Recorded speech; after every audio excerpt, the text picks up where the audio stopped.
Currently, coach, I'm earning $1,000 per month po. Wala po akong time tracker. Usually, natatapos ko siya within 4 hours lang. 2 days lang po after internship, nagkaroon na po ako ng client.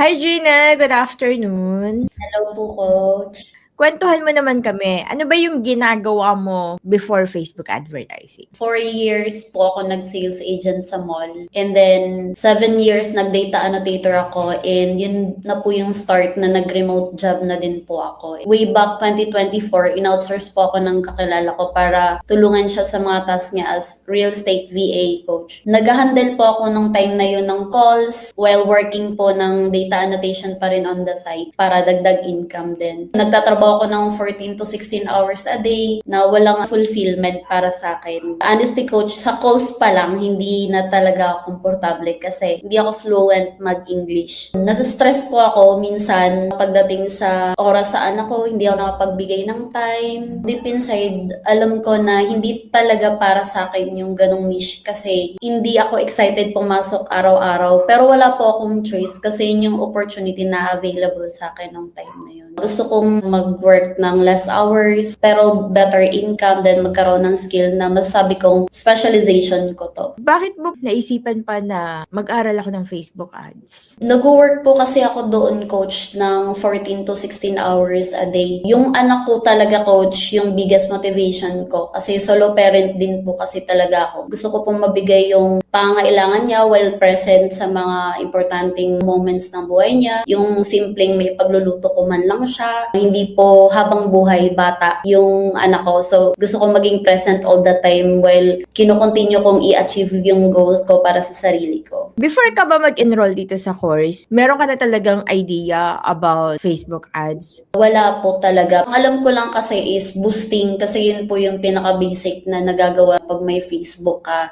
Sobrang tagal ko na rin po gustong matutunan yung digital marketing, coach, kasi alam ko na kapag nasa marketing ka talaga, sobrang valuable mo sa business since ikaw yung nag-contribute sa sales generation. Malaking leverage po talaga yung skill ng Facebook ads. Kahit sino pala pwedeng mag-Facebook ads, basta willing ka lang matuto and mag-take action, kayang-kaya mo yung Facebook ads. Kumusta yung naging learning experience mo sa course? During training, coach, honestly, struggle sa umpisa kasi lahat bago para sa akin. Structure ng ads hanggang strategy. Overwhelming siya at first. Pero dahil beginner-friendly yung course, kahit zero knowledge ako, natuto ako talaga step by step. Lagi may nagtatanong gano'ng katagal ko ba aaralin yan? Or gano'ng katagal ba bago ako magkaroon ng client? Sa case mo, nag-benefit ka ba dito sa accountability tracker natin? Actually, coach, malaking tulong po siya para sa akin kasi working ako habang nag-aaral ng course. Laking tulong para maging on track ako and nakaka-motivate every time na magtatag ka as complete doon sa tracker sa bawat lesson. Kahit busy ako, nagiging consistent pa rin ako sa pag-aaral dahil doon. How about naman dun sa support group natin? Pag may tanong ako, doon talaga ako nagtatanong kasi nasasagot siya agad doon sa support group natin. Nakikita ko din yung ibang mga students, yung mga struggles nila, questions nila, yung mga wins nila. So, parang nakaka-motivate din kasi hindi ako nag-iisa sa learning journey na to. And yung learning process, coach, less overwhelming siya and more manageable dahil doon sa support group na yon. And sabi ko nga po sa isang successful interview, I have an exclusive community of media buyers who can support us in case we run into problems. So, naging successful po yun and pumasa po ako sa interview na yun, coach. Meron tayong bi-weekly coaching session na ginagawa natin every other Wednesday. Nakaka-attend ka naman dito, Gina. Yes po. Naging helpful din po siya sa akin kasi dun ko na-feel na nagiging solid yung understanding ko. Hindi lang siya puro self-study, may guided na explanation talaga siya. So overall, malaki po talaga yung impact ng live coaching na yun, coach. Kasi mas na-explain po ng mas klaro yung concept tsaka strategies. At the same time, may chance din po kaming magtanong in real time kapag may hindi kami naintindihan. Ikaw ay naging part nung December internship natin. Actually, napaka-special nung December internship kasi 2 weeks lang since nag-Christmas vacation na nga kami. Kumusta yung naging experience mo and paano siya nakatulong sa'yo? Yung internship po, coach, natulungan niya ako to gain confidence and may real world exposure talaga siya. And mas na-apply ko po yung natutunan ko in actual setup, hindi lang po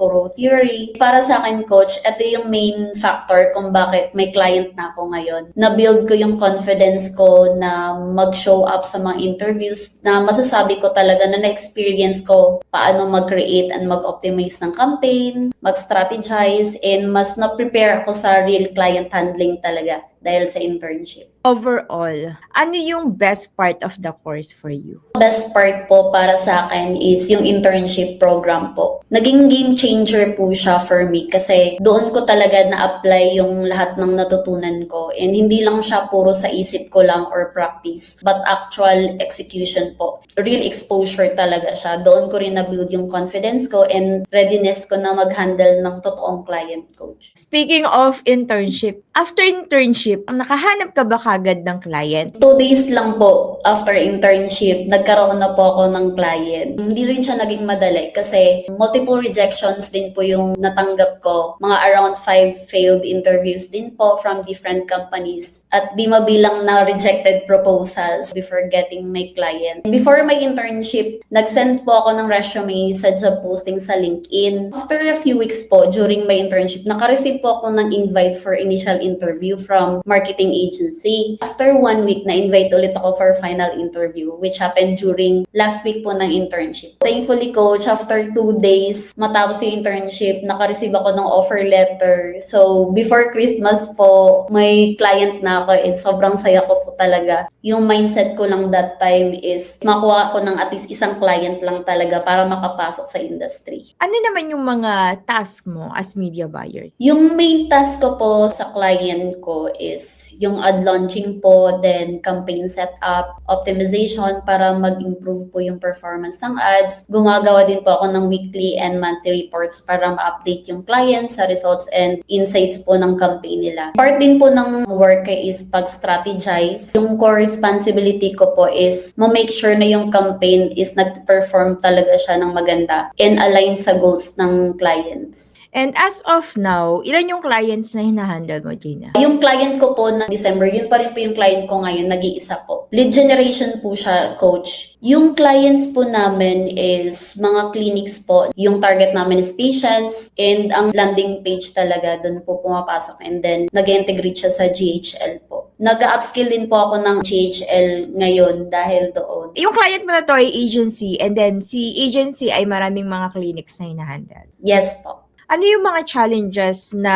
na-encounter mo each phase ng journey mo? Challenging talaga para sa akin is yung pag-strategize. Ano yung gagawin ko kapag yung structure na ginawa ko is hindi siya working. Especially kapag may changes or adjustments na kailangan sa campaign, kailangan mabilis mag-analyze and mag-decide. Doon ako nahirapan sa umpisa. Pero ngayon po, yung challenge na lang para sa akin is yung paano maging consistent yung performance or optimization ng campaign. Hindi naman laging stable yung results. So, kailangan talaga deeper yung understanding ng strategy and testing. I always go back sa data. Gaya ng sabi niyo po sa amin, instead of guessing, dapat tinitingnan mo yung numbers. Then, i-test yung one variable at a time para makita mo kung alin yung nag-work sa hindi. And optimize step by step. Kapag may doubts, I also go back sa training natin para mas maging solid yung decision making ko. Kumusta yung pakiramdam mo na baka anytime mawala rin naman yung client mo, parang mag-back to zero ka or bumalik ka din sa corporate? Para sa akin, coach, hindi mapapalitan ng AI ang media buyers kasi kailangan po siya ng critical thinking which is hindi talaga siya magagawa ng AI. So, kailangan siya ng human touch talaga yung media buying, coach. Sa ganyang estado mo, magkano yung income mo as media buyer? Currently, coach, I'm earning $1,000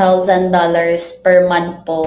Wala po akong time tracker and very healthy po yung working environment namin. And yung workload ko rin manageable siya. Usually natatapos ko siya within 4 hours lang. Sabi naman ng manager ko, hindi rin naman natin kailangan maging present all the time. Pag wala pong meeting, kaya naman siya ng mga 2 hours lang, ganyan, kasi magmo-monitor lang ng campaigns. Okay na yung araw ko. Wala na akong dapat gawin pang iba. So far, okay po yung balance ng income and workload po. Kumusta, Gina, yung naging impact ng Facebook advertising sa'yo? Dati po, coach, hindi ko talaga napaglalaanan ng oras yung anak ko. Ngayon po, nakakapagluto na po ako sa mga gusto niya and present po ako daily sa life niya. May mga time na po ako na nakakagala na kami, nakakapag-travel kami na magkasama. That alone po is a big change po para sa akin. Nakapag-renovate na rin po ako ng bahay namin. Mas komportable na po siya ngayon terhan kumpara dati. Dati hindi ako basta-basta nakakaalis ng bahay kasi baka may pumasok na calls and mahina yung internet sa pupuntahan ko. So ngayon, mas flexible na po yung trabaho ko. Nakapag-travel na po while working. Na-try na rin po namin na mag-digital nomad. Nakapag-campsite hopping na rin po kami sa bundok habang nagtatrabaho ako. In terms po sa finances, malaking change din po talaga. Sobrang careful po ako sa bawat purchase kasi kailangan ko po pag-isipan, ikumpara yung price bago ako bumili. And ngayon, nabibigyan ko na po ng mas magandang options yung anak ko sa mga bagay-bagay. And overall, coach, malaking impact talaga siya sa peace of mind and freedom and quality of life na meron kami ngayon. Ano yung tips na mabibigay mo sa kanila?